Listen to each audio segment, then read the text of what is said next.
Good afternoon, and welcome to IBA's free webinar series.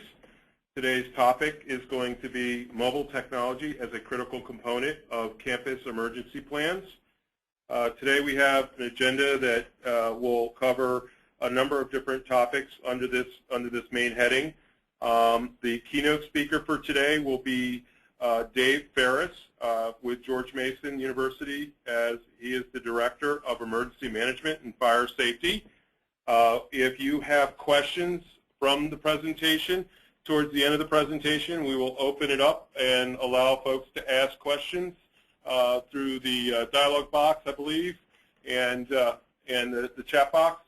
And obviously, we thank you very much for attending, and we will have a recorded copy of this presentation available that we will send out to you as a registrant subsequent to the presentation itself. So without further ado, let me introduce Dave, and we'll go from there. Good afternoon, everybody. I just wanted to say thank you very much for this opportunity, and I appreciate you taking the time out of your day to talk about this issue, and I'm really looking forward to your feedback and questions, and hopefully I've had an opportunity to talk with a couple of you on the phone already, but just a little bit about myself. I've had about 5 years building George Mason's emergency management program and about 9 years in higher education. So I feel like I understand the landscape and maybe some of the challenges you're facing with your communities pretty well. And as far as technology goes, I'm not that savvy. Honestly, I know how to use a computer, I know how to use a cell phone, but beyond that, any of the programming and back-end stuff, I'm not terribly comfortable with. So what I'm trying to say here is that if I can do it, I think anybody can do it, and I've found a product that works really well for me and hopefully works well for most institutions. So I want to give you a little bit of information about George Mason in general, and this is not to brag or anything like that. It's simply to show you that we are a lot like many institutions, probably struggling with the exact same challenges that you do. So despite our size, we are a relatively young institution. We started in 1957 as a branch of the University of Virginia and became independent in 1972. And we've really grown quickly, perhaps too quickly, especially in the past decade. And in a lot of ways, Mason's trying to evolve to keep up with our size, and this presents challenges that we don't always have resources to facilitate or manage our rapid growth. And so we looked at this mobile app as a potential way to leapfrog ahead into sort of a contemporary and well-evolved emergency management program. As you can see from the statistics, we have a number of different issues to contend with: a large student body, on-campus residents, a large faculty and staff contingent. We're geographically distributed across the Northern Virginia area, urban, rural, and suburban. Our Fairfax campus is our largest campus, but again, many of you probably have similar structures at your institutions. And one of the things I do want to note, Mason being so young, we don't have a developed program. It's not as if we are, and I'm not embarrassed to say this because I know we're working on it as diligently as we can, we don't have a very well-developed emergency management program. I think we have a well-thought-out program, but not all the elements are in place. And so it was important for us to figure out how to evolve the program using tools like mobile applications in the bigger picture. And about that bigger picture, these are some of the resources that we provided at George Mason in the past and continue to maintain. We started a standard emergency guide, SOP, on our website. And so we have those, and I think many of you probably have information on your website. They're detailed. They're intended to be used as training materials more than anything else before an emergency occurs, and they are difficult to reference in a hurry and not necessarily portable.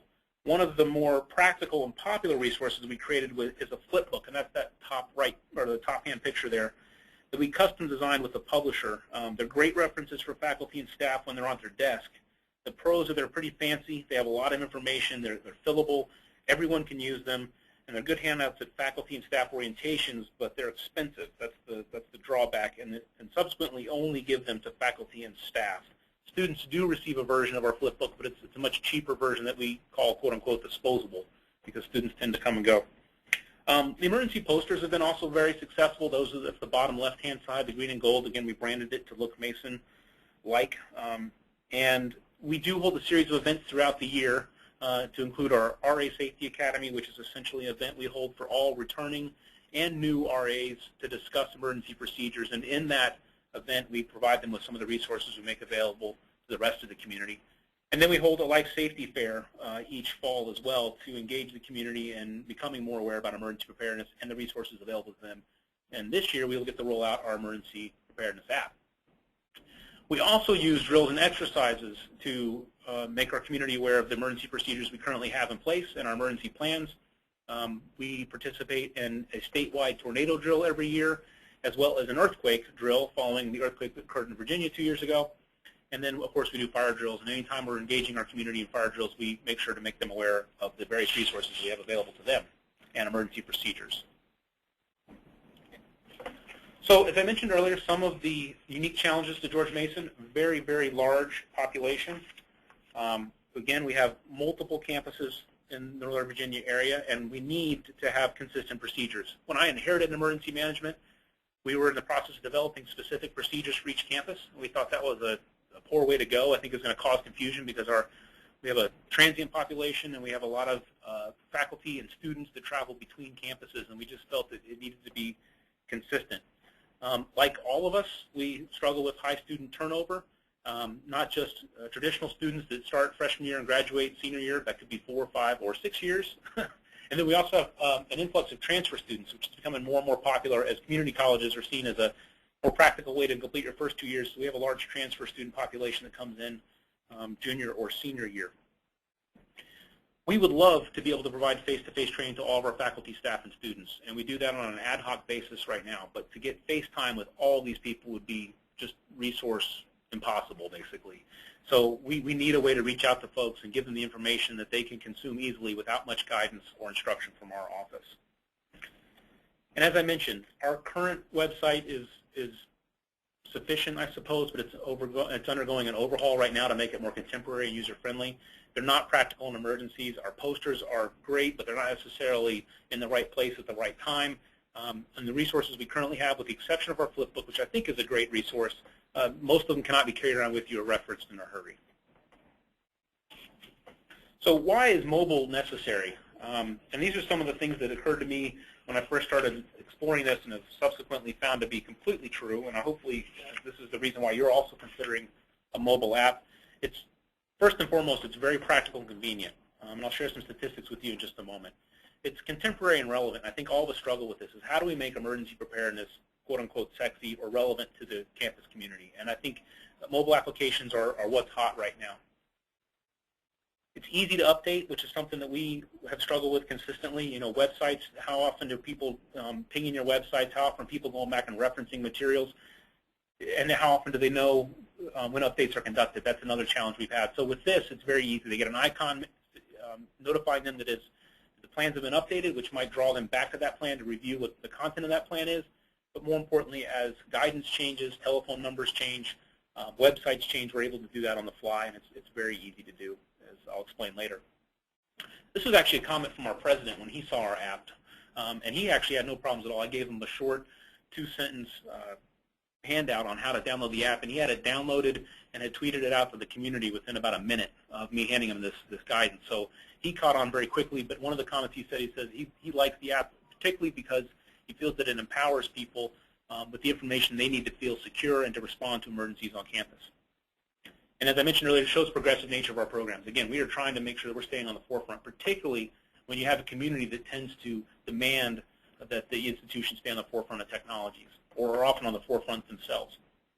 So by way of example, one of the things that I tried to figure out a way to explain this concisely is, this is a photograph that I pulled off our website of our main main student center, rather, one of the dining areas. And I took this photograph and I enlarged it, and I apologize, you'll probably just have to trust me on this one because of the resolution, but I started looking around and trying to find only the iPhones that I could identify in the picture. And these are the ones I could identify visually in the photograph. And you can imagine how many other students are potentially carrying iPhones. So I know that I have the ability to at least reach those students with this mobile app. I can guarantee you that none of those students are carrying around my flipbook right now. And probably none of them could indicate where the evacuation plan that's posted throughout that building is located, nor could they indicate where the nearest emergency procedures poster is. So I thought this was extremely telling. This is the one way I can get into, you know, this line is get into these students' pockets, you know, and make sure that they've got this plan on them. So this was telling to me. this is another statistic I think is really interesting to look at. This was pulled from the Pew Internet and American Life survey, but 90% of Americans between 18 and 29 reporting owning a cell phone in December 2007. That's 6 years ago, and you can just imagine the explosion in smartphone popularity in the past 6 years. 32% of the young adults indicated they couldn't live without their mobile device. And again, as I mentioned, this comes from the Pew Internet and American Life survey. I'd be really interested to see what the contemporary statistics are, because this is a very telling statistic on how to reach our youngest generation. So I want to walk through this, and I hope that many of you have questions about this process. For Mason, it was a fairly simple process, and I'm sort of surprised to be able to say that. And many of you working in higher education know there's a bureaucracy that can impede innovation and progress. In our case, we really kept this internal to emergency management. We had a lot of the procedures and buy-in from external groups already in place through the development of our emergency procedures posters and guidance documents, which involved folks like University Life, University Police, Human Resources, and the other groups that might be involved in emergency management. So our stakeholders were fairly minimal. We did notify a few other folks, and I'll talk about that in a moment, about our intentions to roll out the app and to see if we're going to run into any objections, but we didn't have any of those. Our objectives, as I mentioned earlier, create one app for students, faculty, and staff. We learned this the hard way through the administration of our emergency notification system, which was when you start to segregate populations, people feel that you're either leaving them out or you're neglecting them. And we identified early on that our best policy is to include everyone. If it's worth sending out to one group, it's worth sending out to all groups. We also didn't want to have issues with interoperability, segregating out different groups and having the potential conflict between what we tell students to do and what we tell faculty to do. We said we should have complete transparency. So one app, easy to download and access. I think that was by far the most important thing for us. It couldn't be a complicated process. And then address major emergencies, which I think is a no-brainer. Now, we got to select which events we wanted to include as emergencies. But again, having that flexibility gave us a lot of leeway in how we use the app. Some of you may have explored other apps. Some big companies out there that currently provide online support for institutions have apps that address emergencies, but they're very limited in their functionality and scope. So our timeline was I guess would be typical. We met in July, and it was more or less it was a cold call. It was essentially, hey, we got this product, and I was in sales for 4 years, so I have a soft spot in my heart for everybody in sales. And I said, sure, let's come in and let's meet. And I've been hearing about this. There's a lot of buzz about this in July 2012.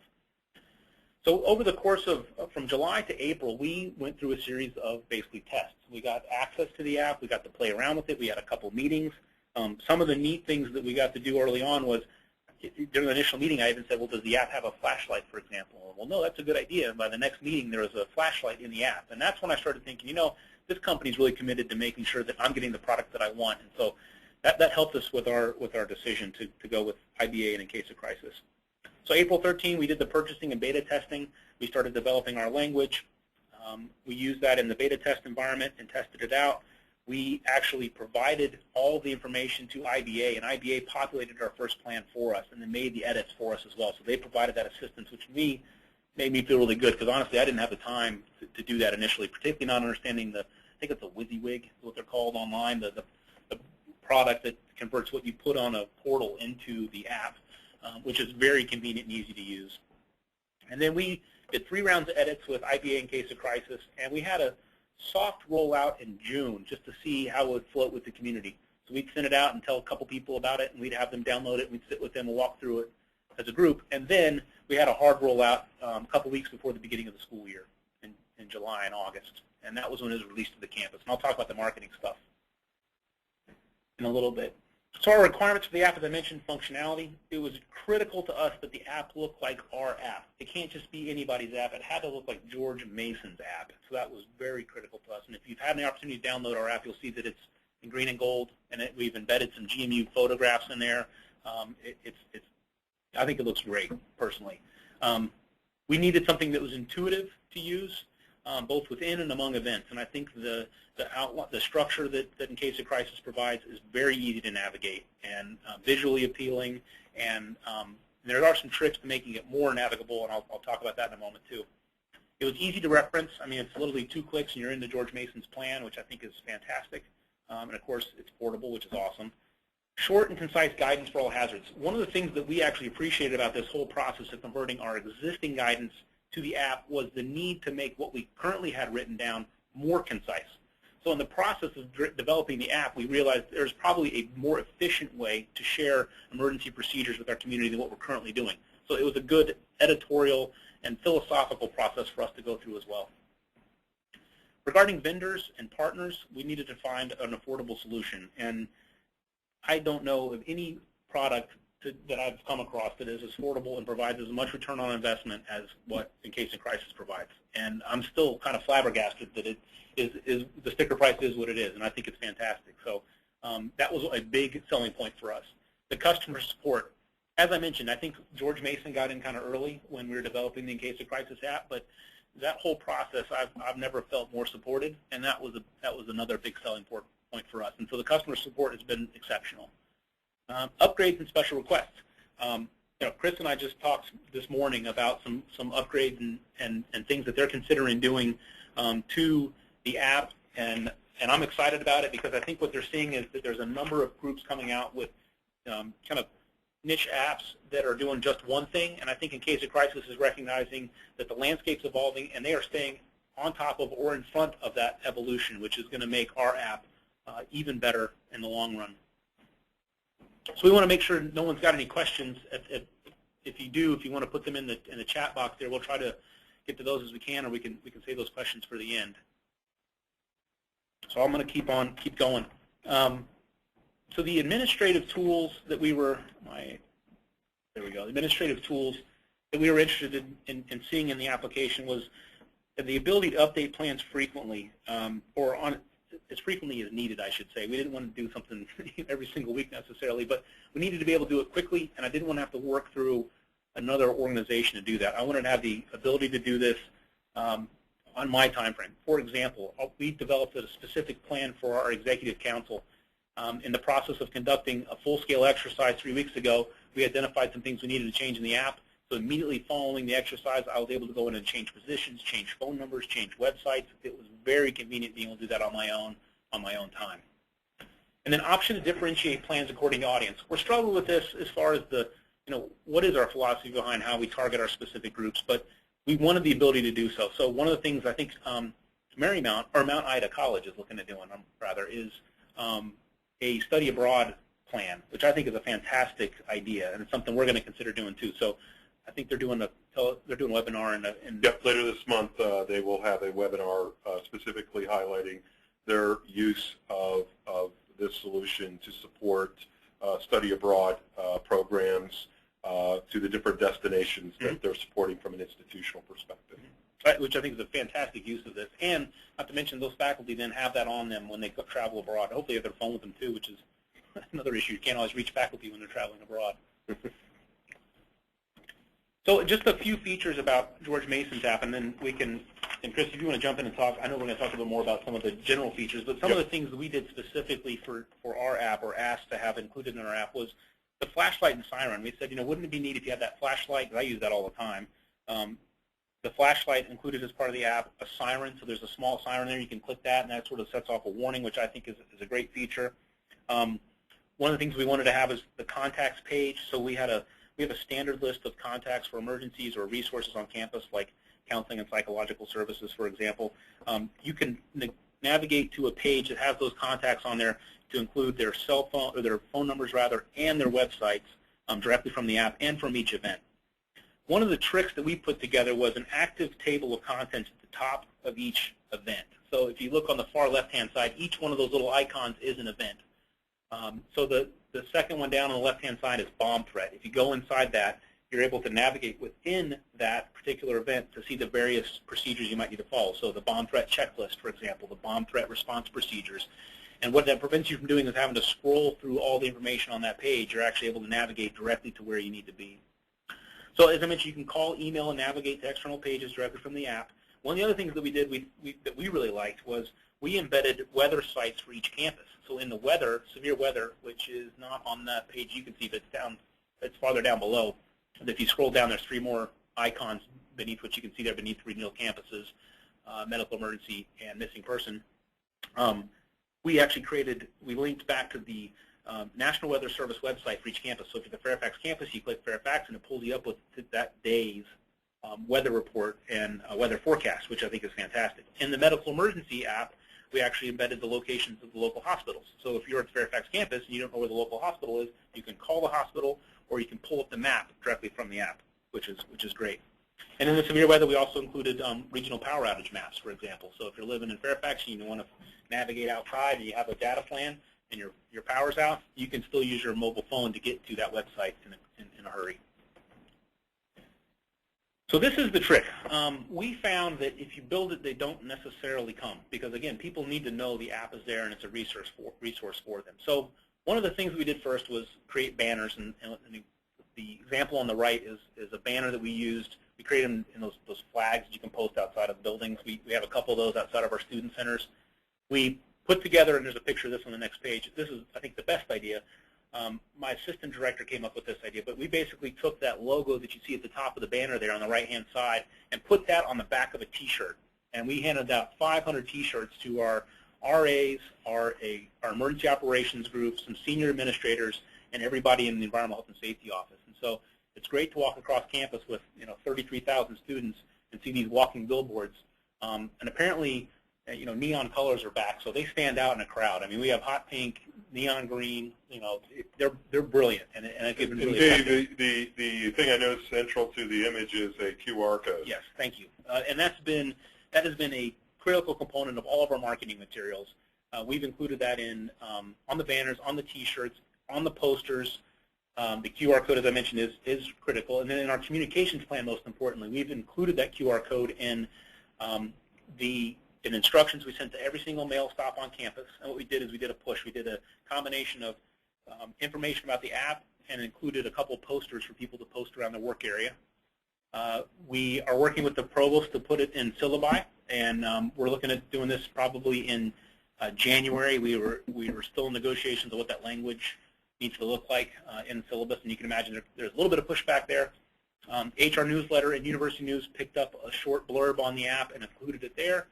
And actually, earlier last week, we distributed to 85,000 people via our emergency notification system as part of a welcome and test of our Mason Alert system. Our adoption goals are extremely aggressive. 25% of our community by winter break. We are reaching towards about 10% of that goal right now, which is pretty good, considering we're just in here and we just started our marketing aggressively last week. But we have a long way to go, and we found that the most effective way to get the word out is, again, like everything else, organic, grassroots. Get one person to download it, and next thing you know, I get phone calls saying, hey, how come so-and-so's got this app and I don't? And it's been really effective. So the key takeaways, and I apologize I've been long-winded here. That's a picture of one of our T-shirts, and the picture doesn't do it justice. It's actually brighter than that, if you could imagine. The key lessons learned, marketing is really, really critical. The language and layout are also very essential. It needs to be visually appealing, and so we included photographs that make the app kind of soft on the eyes. Again, anyone on the call is free to download our app and take a look at it. One thing I will mention now is if you are interested in having the language that we used in our app, I'll be happy to send that to you in a Word document. You can tweak it. You can change whatever you want to. You can use the photographs as far as I'm concerned, but you're welcome to it. I'll be happy to share it with you. And then test. One of the things we did is we went back and made sure all the font was exactly right, made sure all the language is exactly right, punctuation. And the last thing we want to do is have 10,000 people walk around with this app and recognize that maybe we didn't pay attention to detail. And so we went through this like a needle in a haystack. It was very long process. We had multiple people looking at it, but it was ultimately a very good thing for us to do. So next steps, continue the marketing campaign. We're going to develop additional plans. As I mentioned, we're looking at that study abroad plan. Senior Leadership Emergency Response Procedures was extremely popular with our executive leadership. We're in the process right now of trying to integrate a checkbox feature on that so that when a crisis arises on campus, our vice president for university communications and marketing will understand exactly what the procedures are that she needs to follow, who she needs to notify, and what her responsibilities are in accordance with our emergency operations plan. And of course, we're looking at developing a similar app for our emergency operations group. So the benefits of teaming with IBA versus building it in-house are probably too numerous to mention here, but the biggest one was time, cost, and service. those three things really, I mean, partnering with IBA was a good idea for us because we use our IT group for a lot of things, but the in-house solutions don't tend to evolve as fast as what we think needs to happen to stay current and stay on the forefront of developments. Furthermore, IBA is going out and collecting a lot of great ideas from other clients that are working with, and so we're seeing this system evolve much faster than it's just me and a couple IT folks sitting around a table brainstorming this thing. The cost can't be beat. I have a hard time figuring out how we would do it internally at a cheaper cost. Not to mention economies of scale. I mean, again, we take advantage of some of the benefits like the remote hosting and things like that for the app. So there's definitely things there. The service, again, I think that's my experience with IBA is revealed in a pretty impressive track record with service, and so I've been impressed. And then the functionality and the independence of the app is the other two things. I particularly appreciate the ability to go on, make changes, act independently without having to go through a third party. It's been really valuable. As a matter of fact, I developed our entire senior leadership emergency response procedures app on my own without a single phone call to IBA. It was that intuitive and easy to use. And I really appreciated being able to do that without having to rely on other people. So those are the big things for me. I have one last slide here, then I will stop talking. So the tips to take away and things that I think every campus should consider is, again, consider your student demographic. We have a very modern, diverse student body. We know that most of our students carry smartphones with them, so this also made the app very appealing to us. The other big thing was making sure that the app is consistent with other emergency information. So we really needed to make sure that our app aligned with the other procedures we had on campus. We had to keep the senior administration involved. We needed them to know this was coming out because it was going to be a sort of a branding, marketing issue, and we didn't want them to be blindsided by this, and they were totally on board from the get-go. And we did want to make sure information technology was supportive of this. One of the things that we are concerned about is if everybody starts pursuing apps in their respective functions within the university, it's going to become app saturation. You're going to have so many different groups like, well, download my app, and then download my app. Next thing you know, you got 45 different George Mason apps, and nobody knows which one does what. Getting the buy-in was really critical, and we did go to our key stakeholders in our emergency procedures to make sure they were comfortable with us pushing this stuff out through a new medium, and they were very much supportive of it. Students and employees, of course, thought it was fantastic, and again, we did do a soft rollout to make sure that they were receptive of this before going with our aggressive marketing campaign. And of course, we had discussions long before we ever got into the purchasing negotiations. So that's really my portion of the presentation, but I know we want to talk a little more about the app in general. Is that right? Yeah, and let's just quickly check to see if there are any questions at this juncture before we move forward. And it looks like we're clear to go. Good. Why don't we go ahead and advance the slide here? Use the roller. So what I wanted to do, my name is Chris Britton. I'm the general manager for In Case of Crisis, and obviously the first thing I want to do is thank Dave Farris for sharing with everybody his specific experience and story. That is really the bulk of what we want to accomplish today, was share with you all a live case study of the solution in action. In the world that you all live on a college campus. But I do want to take just a minute here to explain a little bit about the solution. Dave mentioned the concept of a plan, and what we do with this solution as a mobile application is give you the ability to essentially set up an unlimited number of plans that you can build and organize around. And each of those plans basically represent a set of situations. And you'll see here icons that represent different topics. And these icons can be completely customized. So you can have your own branded icons in the application, along with having, obviously plans that are specific to the things that you want to cover, procedures, guidelines, safety tips, so forth. With each of these situations, you have the ability to include color schemes, as well as the ability to put in text and checklists and bullets and links, so it can be completely interactive. For example, for reporting incidents back as such.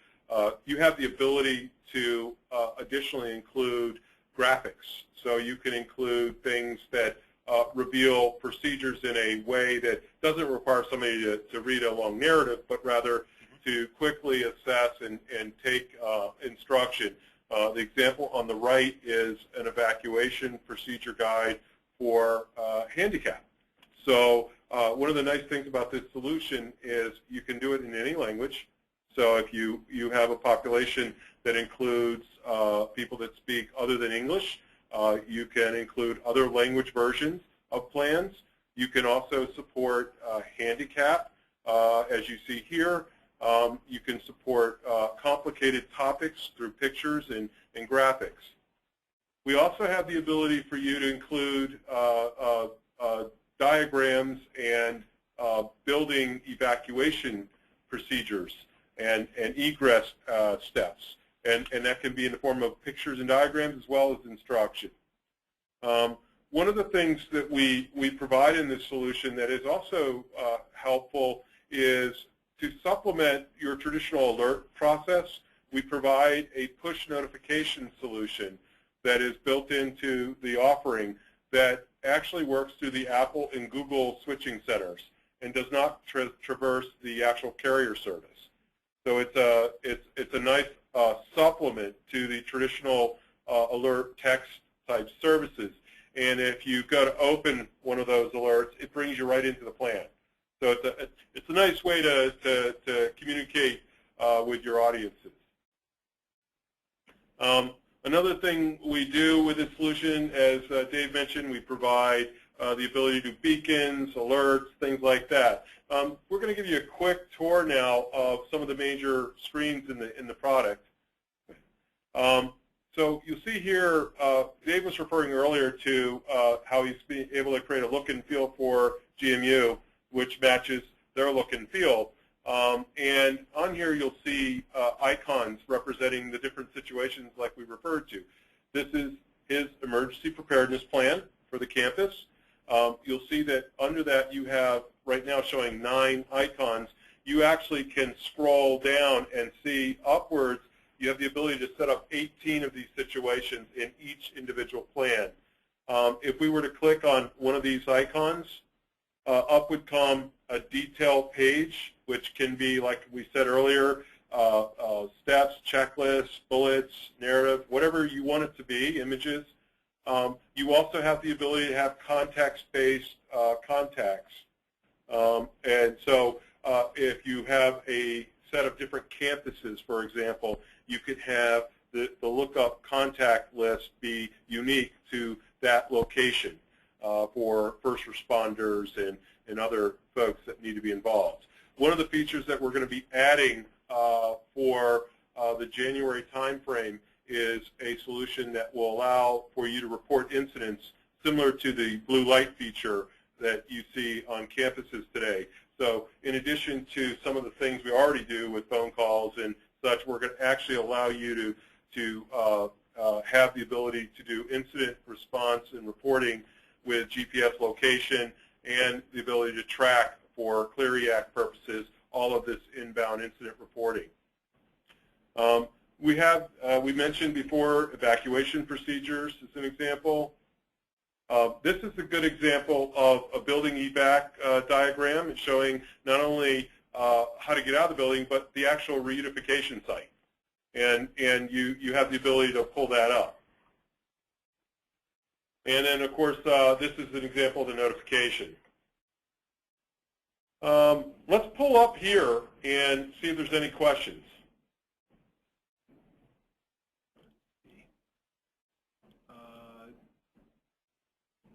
What's being available? Okay, so we're apologize. The screen is a little bit tough to see the questions, but we're going to try to expand it here a little bit. Let's see if that'll come down a little bit to scroll on that.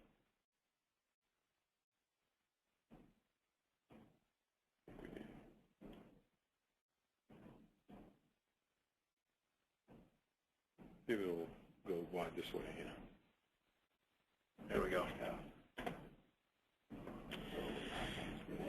We had this question actually, and what we thought about doing is linking from the app out. So you're saying, I'm assuming it's through something like a Blackboard. Blackboard, for example, is an app we have with supports primarily our academic, and we're looking at that now to figure out if we can have the, and Chris, this is a good question, can we link the app from Blackboard out to in case of crisis? You definitely, we can talk about this with the different scenarios that people may have and see how best to handle it. The challenge you run into is that the way the App Store works is you go through an approval of an app, and if you try to link to one app from another app, the App Store actually doesn't like that. And so they tend not to approve that type of kind of mashup of applications. Right. So it's one of the challenges we run into that isn't so much a restriction of us, but a restriction with App Store in particular. However, we certainly are open to conversation with folks on ways to help them achieve some of their goals. The other thing to keep in mind, though, with a crisis app is that you do want it to be quickly accessible on a frontline menu. You don't necessarily want it buried in other applications where they may or may not know where to find it or easily get to it. And so there are some things to contemplate there. What other questions do we have here? The second one about the hospital. We do not have a hospital on the George Mason campus, but Do you want me to read? I can read the question. Yeah, why don't you go ahead? That was good. So one of the questions we have is, do you have a hospital on your campus, or is this app structure being used in a hospital setting? And this is for Dave. we do not have a hospital, as I mentioned, but I don't see how it'd be a jump at all to apply this to a hospital setting. I mean, it makes perfect sense to me to use it in a hospital. And I maybe have a separate plan. If you do have a hospital on your campus, I could see that being an entirely different plan. Absolutely, absolutely. The only place I would tell you where it may not function as a suitable approach is there are certain specific areas in hospitals where you're not allowed to have mobile phones. And in those specific areas, it would probably not be appropriate. But outside of that, it's extremely appropriate when it comes to the myriad of procedures and safety guidelines that the staff and personnel associated with the hospital are operating against. Okay, another question we have here is, will it work only on smartphones and or Android? That's a great question, and the answer is it'll work on both. We support the App Store as well as Google Play for the app availability. So you can get to iPhones and Android devices, iPads, and any other tablet associated with either the App Store or Google Play environments, which makes up the large majority of current marketplace. Great. Well, are there any other questions? Wonderful. Obviously, if anybody else were to have questions or concerns, we are available. We will, as we said, make this presentation available online.